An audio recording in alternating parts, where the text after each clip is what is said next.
last episodes of television shows, and you've been on a lot of them. I probably caused a lot of them too. No.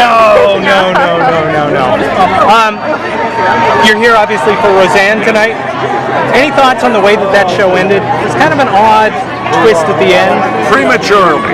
I think we could have gone on for another couple of decades. Really? Yeah, and think how great it would be too that if you saw the same show, but all the kids are now in their 40s and the parents are in their 60s going on 70, and kids have families of their people own. that died, and there's funerals, everything. You know, like really deal with real life.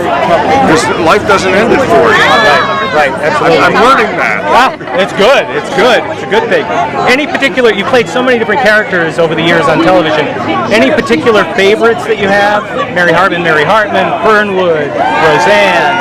Fernwood was probably one of my favorites, but so was Roseanne. That was a lot of fun. It was a bit of a challenge. I'm a straight guy, and to play a gay character was a bit of a challenge. And not that there's that much difference, you know, really. No, but final analysis, just a human being. Thank you. Right. Fernwood was a lot of fun because I could really be an unqualified jerk. Right. And working with Fred Willard?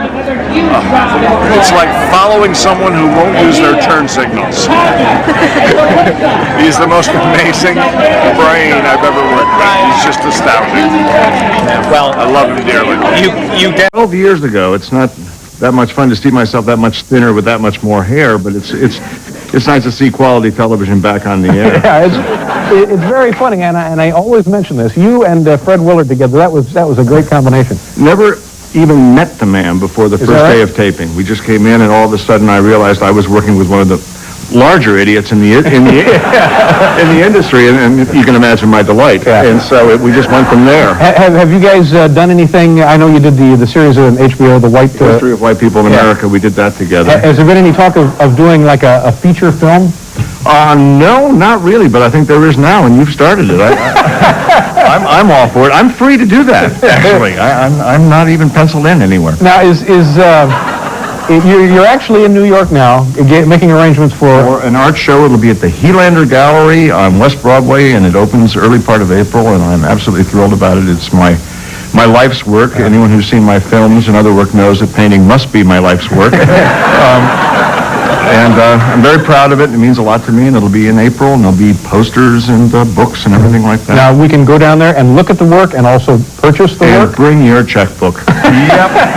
And it's priced way up there, too, so you really have a feeling that... You know, there's nothing worse than going in and paying like $10 for a piece of art, and someone says, that's got to be crap. You know?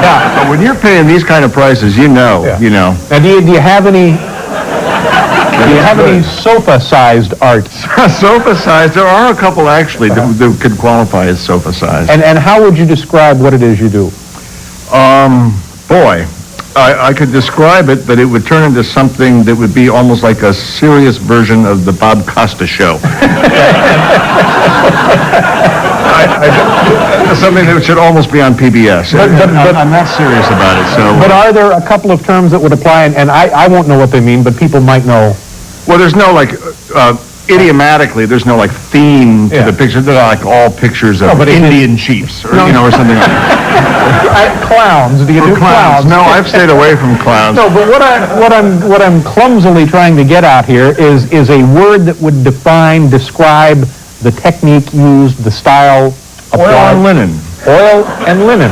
Oil on linen. Yeah. It's one of the toughest stains to get out. If you're a homemaker, you know what we're talking about. And pricey as well.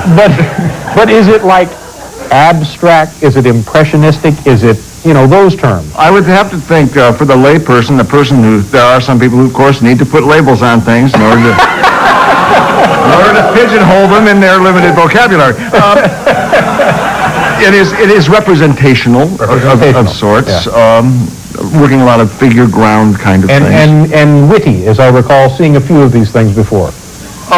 Yes, some of them are witty, more in the titles, I think, which I'm not going to give any right now. Right. But so this will be sometime in the spring? This will be sometime in the spring. I'm looking forward to it. And this is what you do all day, every day when you're at home in California? Absolutely. That's actually why I'm here this time. You paid for the ticket, of course, but... But I'm in town to talk to them about making prints and everything. Now, do you get up early in the morning and start painting? No, I work till, I start about...